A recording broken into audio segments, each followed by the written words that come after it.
So नमस्कार मित्रांनो, कसे आहात तुम्ही? तर नवीन ब्लॉगवरती तुमचं सगळ्यांचं स्वागत आहे.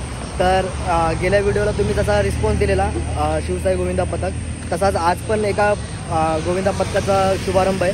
तर आज पण आम्ही चाललो आहे माझगाव ताडवाडी गोविंदा पथकच्या इथं. तर गेल्या टाईमसारख्या ह्या टाईमला पण दोघं जण आहेत, अल्पेश द ब्लॉगर आणि साहिल द ब्लॉगर. तर जरा पण लेट न करता डायरेक्ट तिकडे भेटतो तुम्हाला. ब्लॉगवरती कंटिन्यू राहा, जरा पण स्किप ना करू. जे पण चॅनलवरती नवीन आला असेल सबस्क्राईब करायला विसरू नका. भेटूया पुढे, लेट्स गो. तर मित्रांनो विक्रोळीला थांबलेलो ब्रिज खाली, कारण की ईस्ट तर इथं ब्रिज खाली थांबलेलो. आता जरा पाऊस थांबला आहे, तर आता डायरेक्ट तिकडे जाऊन भेटतो, कारण की तिकडे जर प्रॅक्टिस चालू होईल बहुतेक. आता बँज वगैरे चालू होता तिथं, आता पटापट जातो तिकडं. तर मित्रांनो आजचा टायमिंग होता आणि आत्ता इथं 9:30 वाजले आणि अजूनपर्यंत आम्ही पोचलो नाही. आणि पावसाचे आम्हाला आता अक्कल कळली आहे, रेनकोट घ्यायला विसरलो आम्ही, माहिती आहे का. आणि पाऊस बघा किती जोरात चालू आहे अजून पण.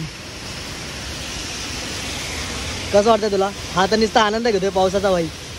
जायचं आता नसतं. नाही विजायचं नाही, ऑलरेडी आजारी आहे मी. बघू आता कसा पाऊस होता. आता ते थांबतोय की नाही काय माहिती पाऊस पण. जाऊया, बघू थांबायला पाहिजे. आता जस्ट पोचलो इथं, लेट झाले आणि पाऊस पण खूप आहे. तर चालू झाली आहे बघा.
आणि माझगाव सार्वजनिक गणेशोत्सव मंडळ माझगाव ताडवाडीचा आज पहिला दिवस सराव शिबिरचा.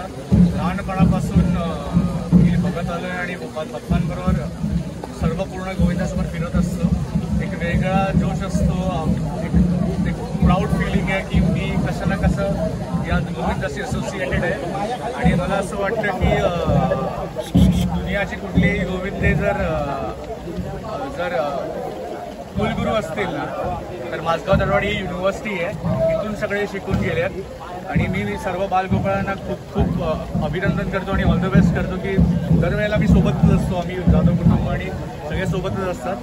तर यावेळेला आपण मला असं वाटतं की आपली रेस स्वतःची असते, आपण स्वतःची रेस लावू, कुणाची रेस न लावता आपण चांगल्यापणे प्रॅक्टिस करा. जेवढे विश्वविक्रम आपल्याच नावावरती नोंदले गेलेत आणि आपल्याच नावावरती नोंदले जाणार. एक खूप चांगली गोष्ट या गोविंदाची आहे की प्रत्येक पक्षामधला, प्रत्येक धर्माचा एक माणूस इथे गोविंदामध्ये येऊन प्रॅक्टिस करून हा गोविंद सगळ्यांना सोबत घेऊन चालतो. कुठला पक्ष, कुठली पॉलिटिकल पार्टी बघत नाही. तर हे एक खूप चांगली ऑपॉर्च्युनिटी आहे आपल्याला एक दुसऱ्याशी मिसळायची. मी गोविंदांना येणाऱ्या ज्या मला वाटतं आपण प्रो गोविंदा खेळणार, आपण काही करून प्रॅक्टिस करा आणि प्रो गोविंदा खेळा. आता पूर्वेश सर नाही, जो माझे अध्यक्ष आहेत, त्यांच्यासमोर पूर्वेशजींसमोर मला जाऊन नाकवरती करून ट्रॉफी घेण्यात खूप खूप आनंद येईल.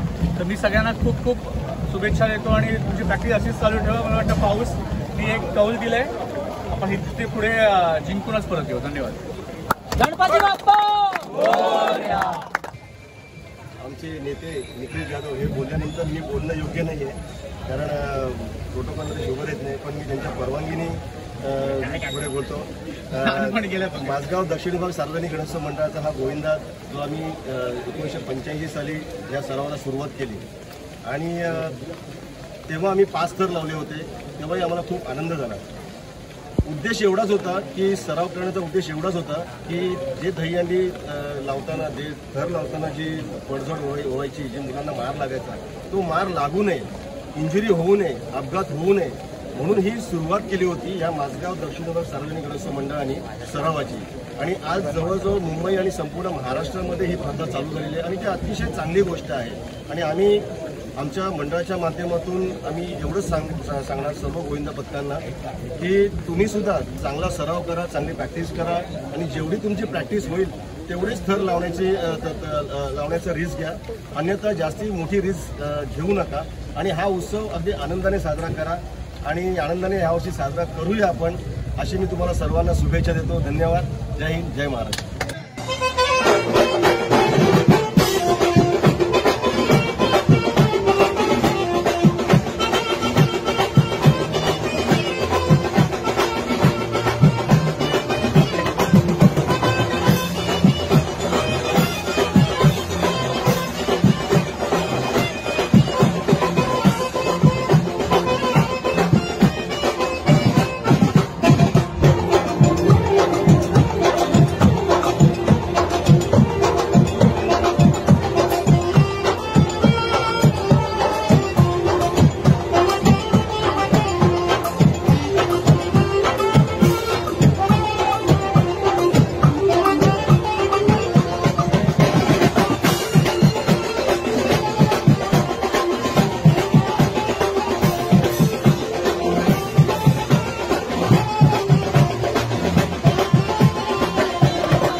कसं वाटतंय तुला भाई पावसामध्ये? जसा येतो तसा तर व्हिडिओ बघा तुम्ही भाई. जाम मेहनत घेतलेला आम्ही व्हिडिओसाठी, पूर्ण गारडलेलं, फुल हवा टाळली आमची सध्या. जरा ॲडजस्ट केला, पाऊस खूप पडलाय. साहिल तर फुल ह्याच्यामध्ये आलंय, ड्रेसिंग कोडमध्ये घालून.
त्याच्याकडून मी तो ग्रुपवर पण टाकेल.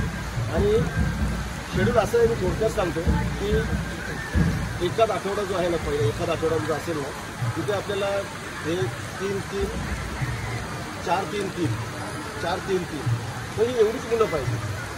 जास्तीने तर काही हरकत नाही, पण त्याच्यावर आपण फोकस करावं. दुसरा एखादा आठवडा असेल ना की त्याच्यामध्ये बाबा 6-4-3-3 मग ते 4च थराची प्रॅक्टिस करायची. मग ते तेवढं त्याच्यावरच आपल्याला वर्कआउट करायचं आहे. एखादा आठवडा आपला असं असेल त्याच्यामध्ये आपल्याला 12-6-4 12-6-4 हे जरी लागले ना आपले 3 दिवस आणि 3 दिवस पुढचे 12-6-4-3 हे 4 थर जरी लागले तरी खूप झाले आपल्याला. मग त्याच्यामध्ये आपण एखादा आठवडा असा आहे त्याच्यामध्ये आपल्याला 12-6-4-3 आणि 3 बस, फक्त मग त्याच्यावरच आपल्याला वर्कआउट करायचं. हे मी तुम्हाला संपूर्ण प्रोग्राम आहे ना, मी थोडा व्यवस्थित फायनल करून ना मी आपल्या ग्रुपवर टाकेल. पण त्या ज्या दिवशी जी मुलं पाहिजे ना ती मुलं त्या दिवशी पाहिजेच. आणि त्याच्या पाठीमागे जी काही शिडीला जे कोण लागणारे असतील ना ती सुद्धा मुलं लागणार आहे. कारण आपल्याला बघा, आपल्याला डायरेक्ट आपल्याला 6 थर ते 7 थर हे दाखवत नाही बसायचे या प्रॅक्टिसच्या टायमाला. जे आपण जे त्या रविवारचे आपण 9-8 थर लावतो आणि सगळे खुश होतात, ते खुश होण्यापुरतं ठीक आहे. पण पुढे काय, तर पुढे बघा, आता माझा अनुभव असा आहे ना की जेव्हा जेव्हा आपण जे थर उतरवलेत ना त्याच्या पुढचा पाऊल आपण उचललेला आहे. थोडं लक्षात ठेवा. जेव्हा 5 थर उतरवले तेव्हा 6 लावले, 6 उतरवले तेव्हा 7 लावले, 7 उतरवले तेव्हा 8 लावले, आणि 8 जेव्हा आपण उतरवले 2007ला सगळीकडे, तेव्हा आपण 2008मध्ये आपण 9 थर लावले. यावर्षीचा उद्देश एवढंच आहे. मित्रांनो, प्रॅक्टिस वगैरे सगळी समाप्त झाली आहे आणि आता घरी जायची तयारी चालू आहे आमची. आणि माहीत नाही ब्लॉग कसा झाला आहे, कारण की एफर्ट्स तर खूप टाकले आम्ही. तर हां, परत तर येणारच आहे, तो वेगळा विषय. पण आज एफर्ट्स खूप टाकले, पण अँगलवरून सगळे अँगल ट्राय केले आणि हालत तर झाले, पूर्ण वाट लागली. तर ठीक आहे, तरी पण नेक्स्ट टाईम तर येणारच आहे. तर बघू ब्लॉग कसं झालं आहे, मला पण नाही माहिती. कमेंटमध्ये नक्की सांगा कसं झालं आहे. जर ब्लॉग आवडला असेल तर लाईक, शेअर आणि सबस्क्राईब करायला विसरू नका. भेटूया आपण लवकरच अशा पुढच्या ब्लॉगमध्ये. तब तक बाय.